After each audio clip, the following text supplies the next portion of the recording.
चक्षुर्मिलितं येन तस्मै श्रीगुरुवे नमः। श्रीचैतन्यमनोभीष्टं स्थापितं येन भूतले स्वयं रूप कदा मह्यं ददाति स्वपदान्तिकं। वन्देऽहं श्रीगुरो श्रीयुगपत्कमलं श्रीगुरुवैष्णवांचं श्रीरूपं साग्रजातं सैगं रघुनाथान्वितं तं सजीवं साद्वैतं साधुतं परिजनसहितं कृष्ण चैतन्य देवं श्री राधा कृष्ण पादान सैगण ललिता श्री विशाखान्वितांच। हे कृष्ण करुणा सिंधु दीनबंधो जगत्पते गोपेश गोपिका कांत राधा कांत नमस्ते। तप्त कांचन गौरांगी राधे वृंदावनेश्वरी वृषभानुसुते देवी प्रणमामि हरिप्रिये। वाञ्छाकल्पतरुभ्यश्च कृपा सिन्धुभ्येव च पतितानां पावनेभ्यो वैष्णवेभ्यो नमो नमः। जय श्री कृष्ण चैतन्य प्रभु नित्यानंद श्री अद्वैत गदाधर श्रीवासादि गौर भक्त वृंद। हरे कृष्णा कृष्णा कृष्णा हरे हरे, हरे राम राम राम हरे हरे। ओम भगवते वासुदेवाय।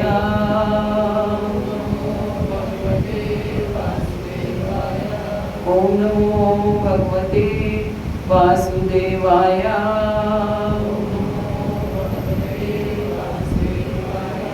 ओम नमो भगवते वासुदेवाय।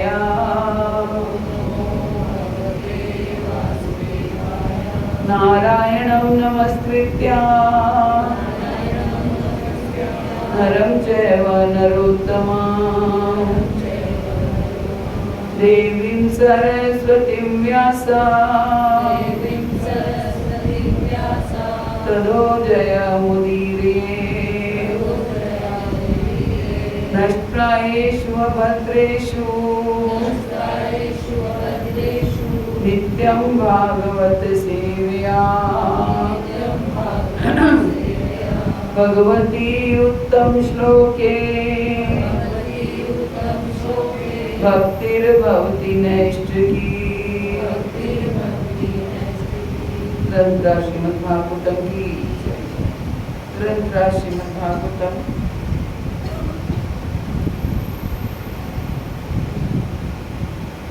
स्कंद 5 अध्याय 9 आज हम शुरू करेंगे।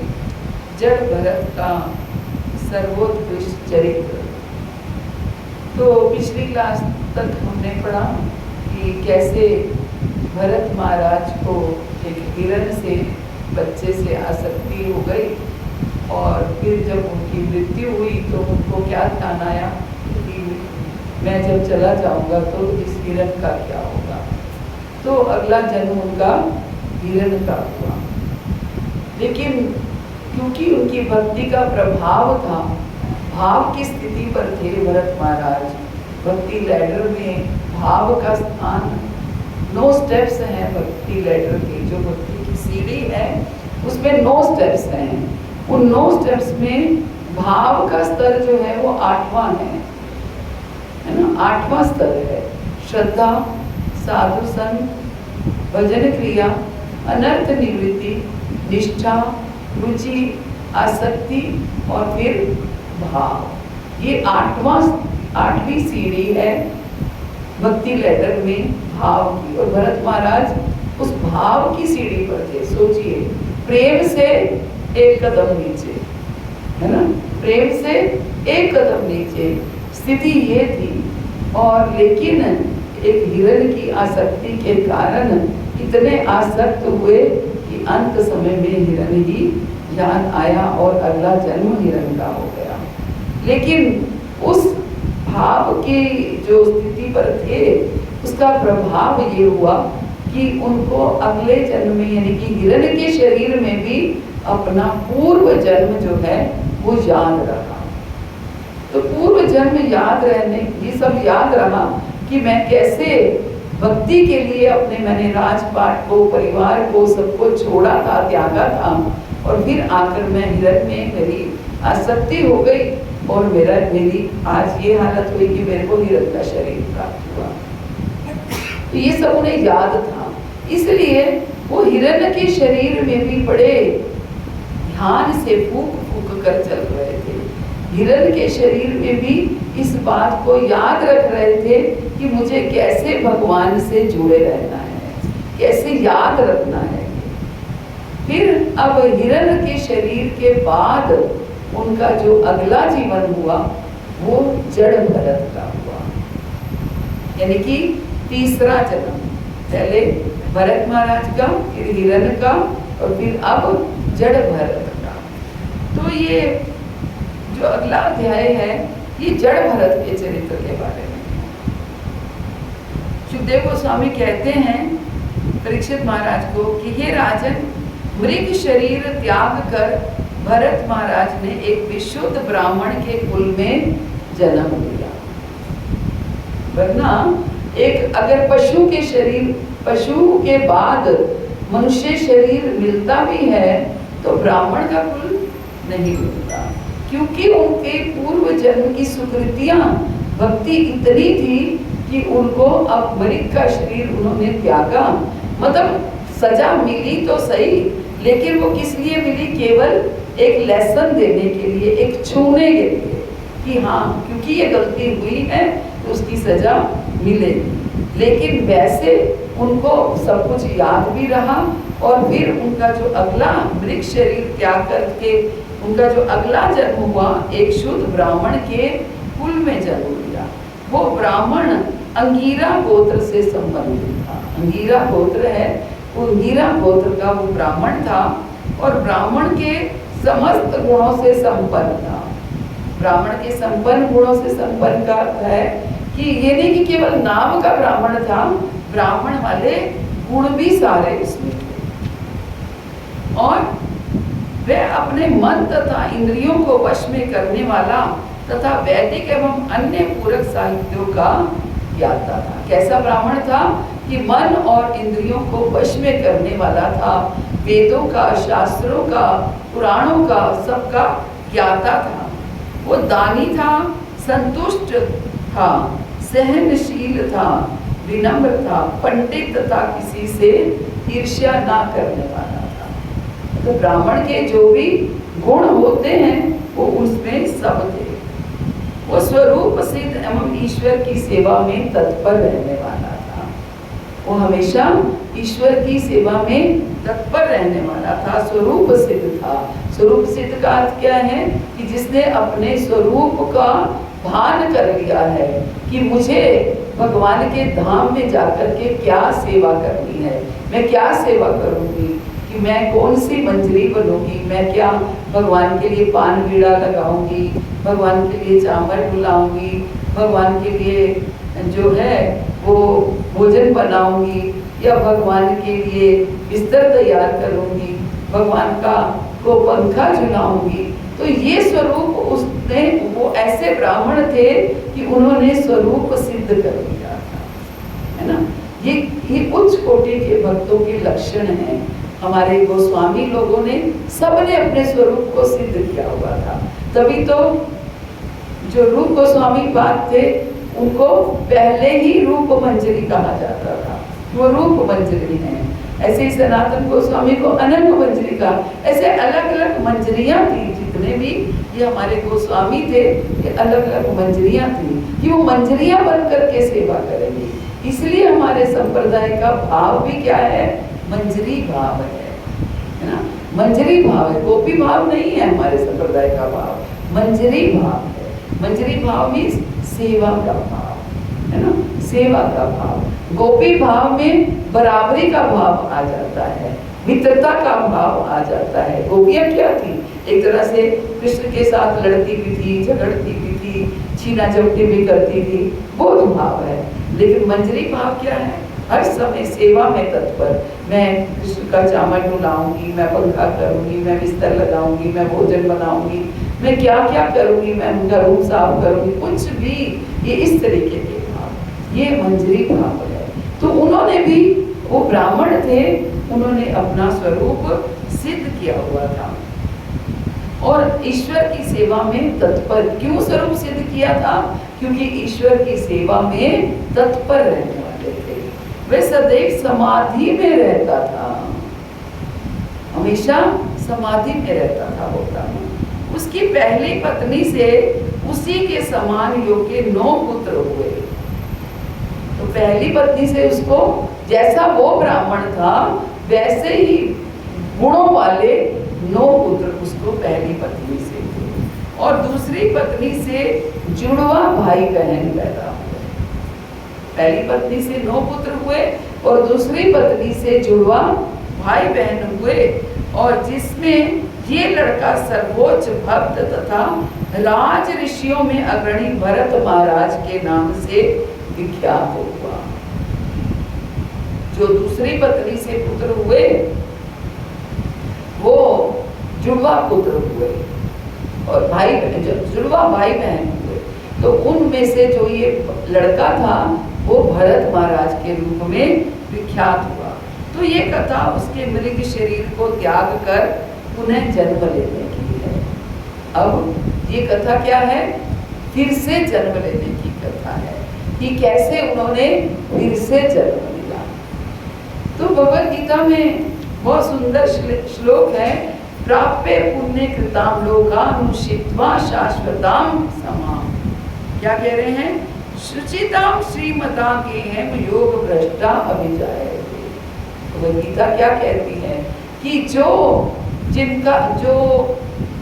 अच्छी भक्ति करते हैं, जिनकी भक्ति करते करते वो शरीर को त्याग करना पड़ता है, तो उनका अगला जन्म जो है वो शुचिताम श्रीमताम ग्रहण, किसी भक्त के घर में, किसी उच्च कोटि के भक्त के घर में उनका जन्म होता है ना। किसी उच्च कोटि के भक्त के घर में जन्म होता है। ये भक्ति करने का लाभ है। क्या?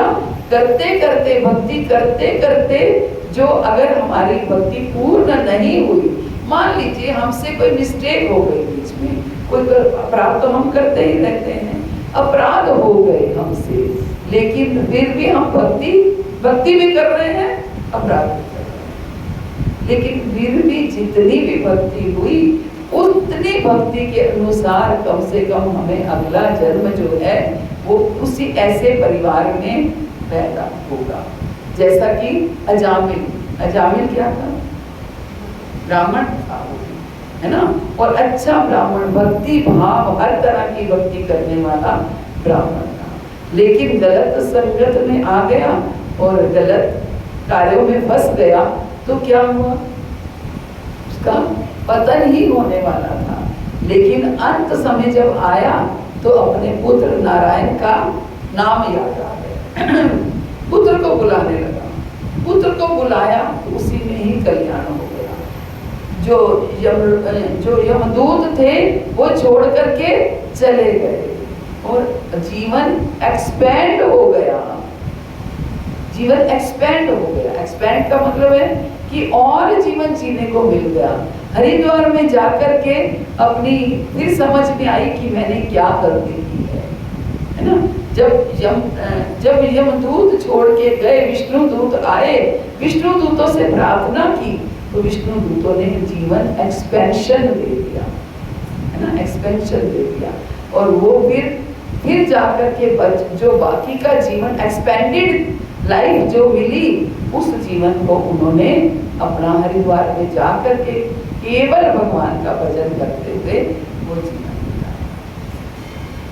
तो इसलिए भागवत क्या कहते हैं, भगवान क्या कहते हैं? गीता क्या है? ज्ञान है और भागवत विज्ञान है ना। भागवत क्या है? विज्ञान है। वो प्रैक्टिकली करके दिखाती है भक्तों के माध्यम से। गीता में तो बता दिया गया कि भक्तों की जो भक्ति अगर पूर्ण नहीं होती तो बीच में ही अगर मृत्यु हो जाती है तो उनका अगला जन्म जो है वो शुद्ध भक्तों के घर में होता है। गीता में तो ये बता दिया, भागवत में करके दिखा दिया, भक्तों के माध्यम से करके दिखाया कि कैसे पहले भरत महाराज ने मृग का शरीर लिया, फिर मृग के शरीर से फिर जड़ भरत के रूप में जन्म हुआ। तो आखिर जो भक्ति है वो कभी समाप्त नहीं है। प्रभु क्या कहते हैं? भरत महाराज महान भक्त थे, किंतु उन्हें एक जन्म में सफलता प्राप्त नहीं हुई। इतने महान भक्त थे, फिर भी उन्हें एक जन्म में सफलता प्राप्त नहीं हुई। किस चीज की सफलता? भगवान धाम जाने की सफलता, भगवान के चरणों में स्थान प्राप्त करने की सफलता उन्हें एक जीवन में प्राप्त नहीं हुई। भगवद गीता में कहा गया है कि जो भक्त एक जन्म में भक्ति कार्य पूरे नहीं कर पाता, उसे किसी योग्य ब्राह्मण कुल में या संपन्न क्षत्रिय या वैश्य कुल में जन्म लेने का सुअवसर प्राप्त होता है। क्या कहा गया है कि जो भक्त एक जन्म में भक्ति कार्य पूरे नहीं कर पाता, इसलिए जो भक्त ये कहते ना, माता जी हमारा क्या होगा, हम तो अपराध भी करते हैं, हम इसलिए करते जाओ, बस भक्ति छूटनी नहीं चाहिए, भक्ति अनंत। देखो क्या कहा गया है, सविपुंसाम परो धर्मो यतो भक्ति अधोक्षते। पहली कंडीशन क्या है? भक्ति किसकी करनी है? कृष्ण की करनी है, यतो भक्ति अधोक्षते। दूसरी कंडीशन अहेतु की अप्रतिहता। दूसरी कंडीशन क्या है? भक्ति अहेतु की होनी चाहिए। अहेतु की मतलब अकारण भक्ति होनी चाहिए, किसी कारणवश नहीं। मुझे ये चाहिए इसलिए भक्ति, मुझे वो चाहिए इसलिए भक्ति, इसलिए ऐसे नहीं होनी चाहिए,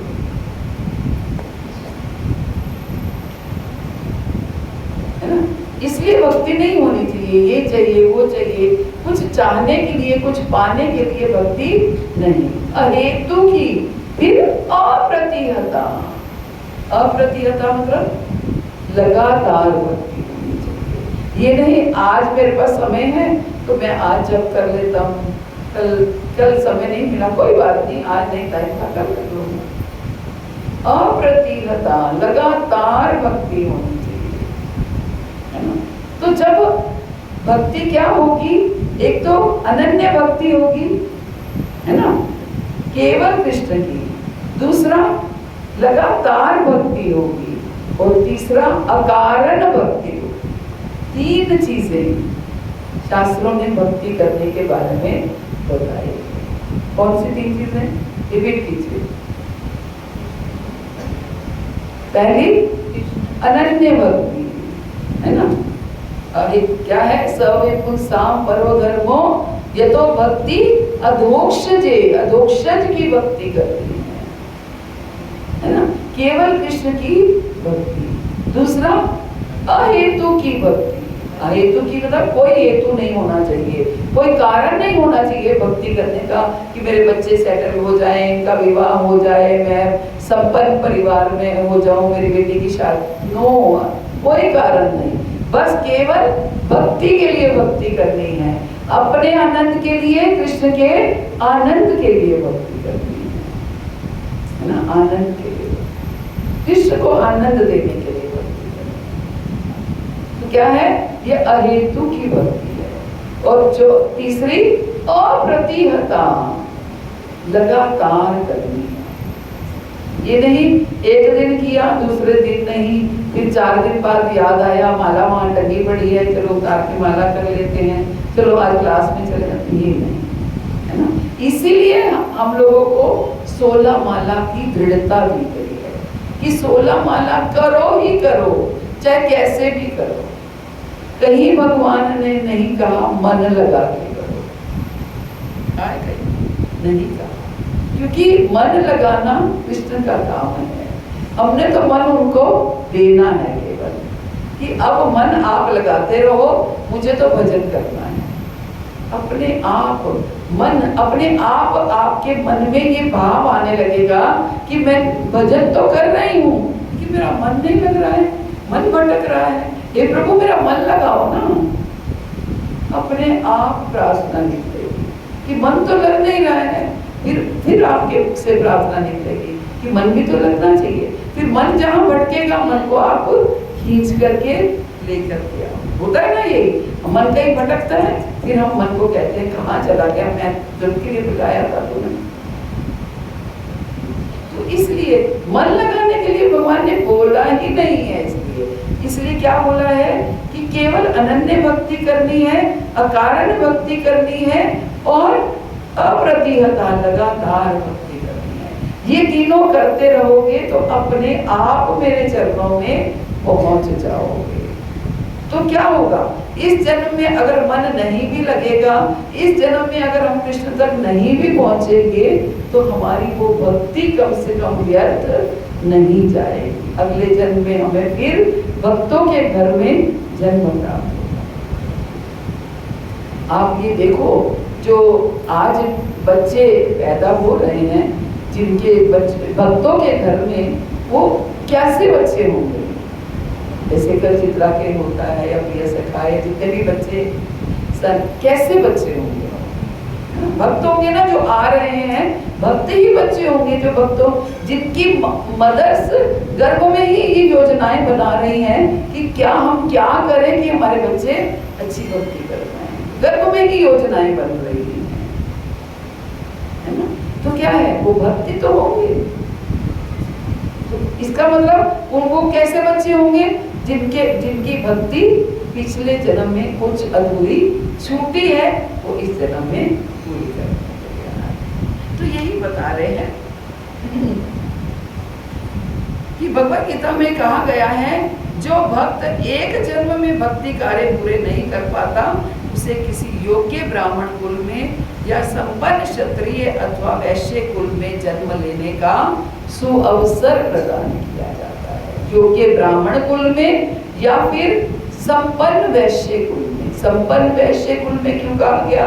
क्योंकि अगर संपन्न वैश्य कुल में जन्म होगा तो कमाने की कोई चिंता नहीं होगी। अभी हमारा आधा समय अपनी जीविका अर्जित करने में चला जाता है। दिन के 8 घंटे हम धन कमाने में व्यर्थ गवा देते हैं, क्योंकि धन सर्वाइवल के लिए धन चाहिए, है ना?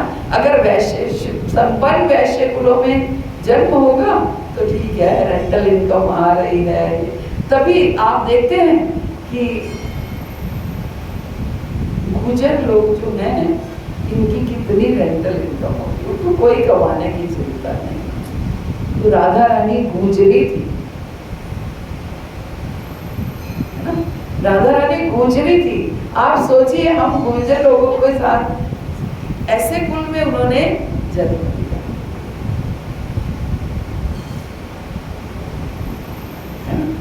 जितनी गोपियां थी वो सब गुजरी थी।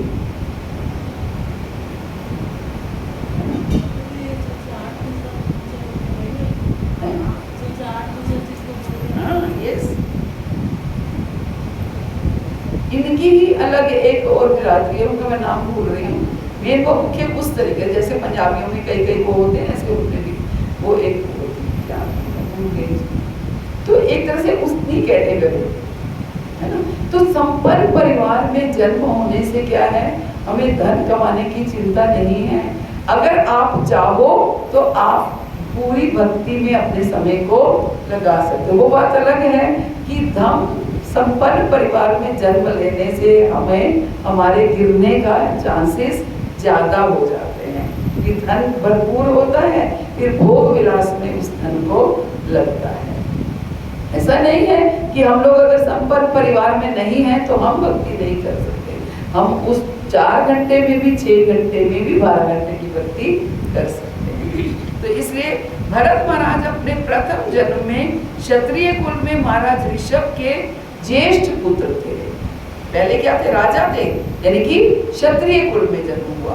अपने ऋषभ महाराज के ज्येष्ठ पुत्र थे, किंतु अपने आध्यात्मिक कार्यों की उपेक्षा करने और तुच्छ हिरण में अत्यधिक आसक्ति के कारण उन्हें मृग के पुत्र रूप में जन्म इसलिए मिला, अपने आध्यात्मिक कार्यों की जो है उनको उन्होंने क्या किया? नेग्लेक्ट किया, उपेक्षा की।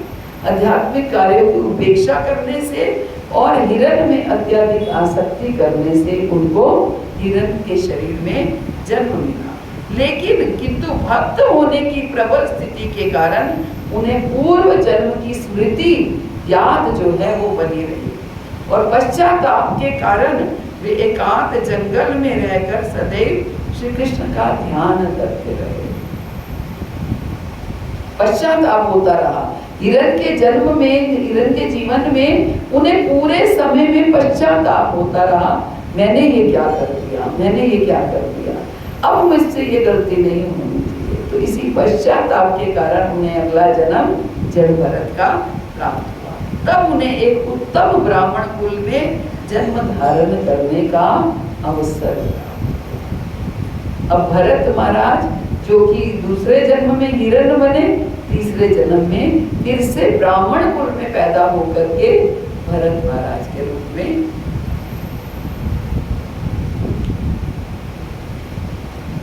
तो इस तरीके से हम देख सकते हैं। आगे क्या कहते हैं, भगवत कृपा से भरत महाराज को अपने पूर्व जन्म की घटनाएं स्मरण थी। भगवत कृपा से भरत महाराज को अपने पूर्व जन्म की घटनाएं स्मरण थी। जब ब्राह्मण कुल में जन्म लिया तो उनको अपने पूर्व जन्म की घटनाएं स्मरण थी। यद्यपि उन्हें ब्राह्मण का शरीर प्राप्त हुआ था, किंतु वे अपने स्वजनों तथा मित्रों से जो भक्त नहीं थे अत्यंत भयभीत थे, है ना। क्योंकि ब्राह्मण कुल में उनका जन्म हुआ तो क्या हुआ, वो अपने स्वजनों या मित्रों से जो भक्त नहीं थे शुरू से ही उनसे भयभीत थे, है ना, शुरू से ही उनसे भयभीत थे। हमारा में वो छोटा कृष्णांश है, वो अगर उनके कोई मित्र नॉनवेज खाने वाले हैं, कोई फ्रेंड सोसाइटी में, उनके साथ खेलता नहीं है। मुझे उनके साथ नहीं खेलना है क्योंकि वो नॉनवेज खाते हैं। मतलब उसको किसी ने रोका नहीं है, लेकिन उसके अंदर से खुद के मन में है कि मुझे इनके साथ नहीं खेलना है, ये भावना है उसकी। तो क्यों कि अब पूर्व संस्कार होंगे या क्या होगा भगवान जाने, है ना। लेकिन इस तरीके से बच्चों की भावना हो जाती है। किंतु वे अपने स्वजनों तथा मित्रों से जो भक्त नहीं थे वो भयभीत थे। वे ऐसी संगति से सदैव सतर्क रहते क्योंकि उन्हें भय था कि कहीं पुनः पदच्युत ना हो जाए। क्योंकि उन्हें याद था तो ऐसी संगति से दूर रहते, जो भक्त नहीं है उन ऐसी संगति से दूर रहते। क्यों? क्योंकि उन्हें याद था कि कहीं वो फिर से उनका पतन ना हो जाए, कहीं फिर से वो ना गिर जाए। इसलिए वो जनता के समक्ष पागल, जड़, अंधे तथा बहरे के रूप में प्रकट होते। जनता के समक्ष कैसे प्रकट होते? एक पागलों की तरह बाल फैले हुए हैं, ऐसे बिहेव करते कि जैसे उनको कोई बात समझ ही नहीं आ रही है।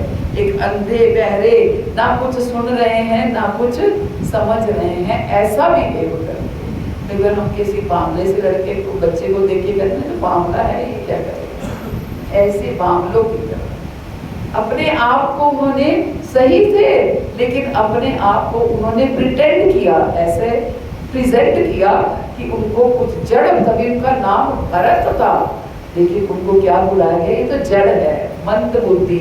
जिसको जड़ किसको कहते हैं?